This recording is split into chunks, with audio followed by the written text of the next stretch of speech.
Hey, what's up everybody? Tech Chucker here, and today we're going to do another review, and it's going to be of the Hasbro Marvel Legends Nick Fury from the Civil War wave. And this figure was a hard to find figure up until a few months ago, and then Walmart basically slashed the price on this guy down to like 10 bucks. And now he's like one of the easiest figures to find. So, whatever, who knows. But we're going to go ahead and take a closer look and see, was this figure worth all the hype, or is this kind of a dud? Let's take a closer look. Alrighty folks, we're going to start off as usual with the articulation on this figure. And his head is on a ball peg with a hinge, and he can look up really far, and he can look all the way down. There are some issues with the mine at least being a little bit overly loose, which is kind of a bummer. Side to side there's no real issues except you can see it's kind of floppy still, and then there is a decent amount of tilt within that neck. So moving into the shoulders, he's got a ball hinge, and he's able to actually get that shoulder out just above the shoulder, get the arm out, I should say. And let's see if I can get that to pop back down. And then he's got full rotation of the shoulder as well. There is an upper bicep swivel, which is just a peg joint, and that works pretty well. So you can see that there. There's double jointed elbows, and he can almost bend those arms all the way in half. And then there is a peg joint and a hinge in the wrist, and that works pretty well. The one on my left is a little bit tight, so the one on the right is actually loosened. So I'll show you that. And then in the torso, he's got a standard hinge joint, which is able to crunch forward a little bit, not a huge amount, decent amount back, no problems there. Moving into the waist, he does have the standard waist swivel, as this is, I believe, the Bucky Cap mold for the most part. No issues there. In the hips, he's got T-jointed hip joints, and he's actually able to do the splits really well. You can see that it's definitely better than the Pizza Spidey, which is a sore spot. And then moving into the, let's just do the full feet flat on the floor look so that you can see just how well he can do. See if I can get him balanced. There we go. So that's pretty good. I mean, I doubt that Nick Fury is going to be doing the splits anytime soon, but it gives you a nice perspective on the actual range of motion. So moving on into the forward kick, he can't really move his foot forward too much because of the belts. But we know that he would have been able to. Let's try the other leg here. Yeah, so I mean, he can get it out almost all the way out, but those belts do get in the way. He's got an upper thigh cut. That works pretty well. Double jointed knees works very well, as we would expect. And then there is also a upper shin cut. I'm not a big fan of that, but it works. And then ankles, there's a hinge. Backwards and forwards are actually really good. And then the ankle rocker works very well. So overall, we've seen this body mold about 1 million times, so we know that the articulation is good. And so there's no real big surprises except for my neck hinge being really floppy. I don't know if that's common with all of these Nick Fury figures or not. Alright, moving into the sculpt and paint of this figure. Like I said before, we've seen the sculpt quite a bit on, or the actual body mold, but this head sculpt is really nice.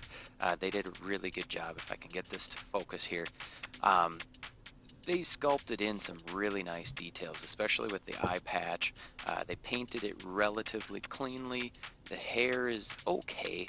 It'd be nice if there was a little bit of shading, but they did a decent enough job, and it is fairly clean. I do like the stubble painted on there. The rest of the figure, the main body pieces, you can see the shield emblems on the shoulders are painted fairly nicely. Yeah, we've got a molded in holster and a gun, which everybody hates. I'm not a big fan of either. I really like the belts and holsters. They did a great job with the sculpt and the paint work. You can see the nice little details here of some of the buttons and buckles and whatnot, and they've actually got some decent shading, if I can get my camera to focus. It's kind of a bluish for the buckles and bluish silver. But I think they did a really, really nice job. I do think that maybe there could have been a little more color variation from one belt to another, just to kind of make it feel a little bit like there was some different color contrast. But overall, I'm pretty happy with all of those belts and buckles and the sculpt work. Uh, the wrist cuff things are, not really my favorite, but they do the job. The rest of the figure, there's not much for paint. There's nothing unique in terms of the actual body mold aside from that head. So um, I'm going to say it's kind of a middle of the road sculpt and paint job for me. All right, let's talk accessories now. And this Nick Fury comes with a few accessories, but not a huge number. And we'll go ahead and just get started with the gun. We have seen this gun. I'll straighten him out so he can stand up while I'm talking. Come on, stand. Well, let me get this gun out. So first things first, it fits very nicely in his hand, but we've seen this gun before. Baron Zemo actually came with this gun in the Mandroid wave, and it's sculpted really, really nicely. Zero paint. I mean, in terms of paint, it's terrible because there's nothing. It looks like plastic. It fits really nicely in the holster, and like I said, it fits really nicely in his hand. It may be a little bit on the small side, but maybe not. But his finger fits in that trigger guard really, really nicely, and so that part is awesome because we don't always get the trigger fingers that work.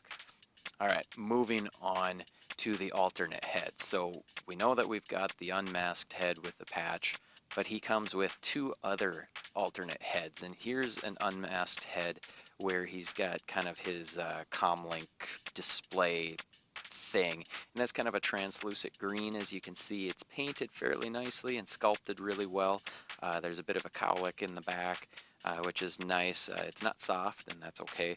No real shading in the hair, but the face paint was done very, very well. And then he also comes with this helmeted head, which is painted very, very nicely and sculpted very, very nicely as well.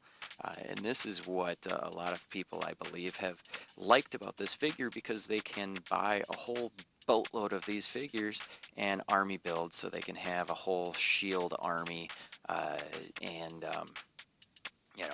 and then have them surrounding Nick Fury. So let's take a look at what these heads look like. If I can get this helmeted one on first, see if I can get that to pop on. And this actually looks really cool. I love this look. This looks really awesome. No complaints with that at all. And then let's put this other head on and see what he looks like with this as well. This is probably my least favorite of the three, but it's still very, very nice. No real complaints with that. So let's put this head back on, and overall I think this figure is definitely worth the money. I lucked out and got him for like 10 bucks from Walmart, but he's worth the 20 bucks, I think. The one issue that I have is, again, that neck floppiness, but overall it's a definite must-have. You got to get this for your collection. I hope this was helpful. Make sure you hit subscribe, like the video below. Check out my new Instagram account as well. I'm going to start posting up a few more pictures of my collection and things that I'm doing. And until next time, I'll see you later. Tetris Break.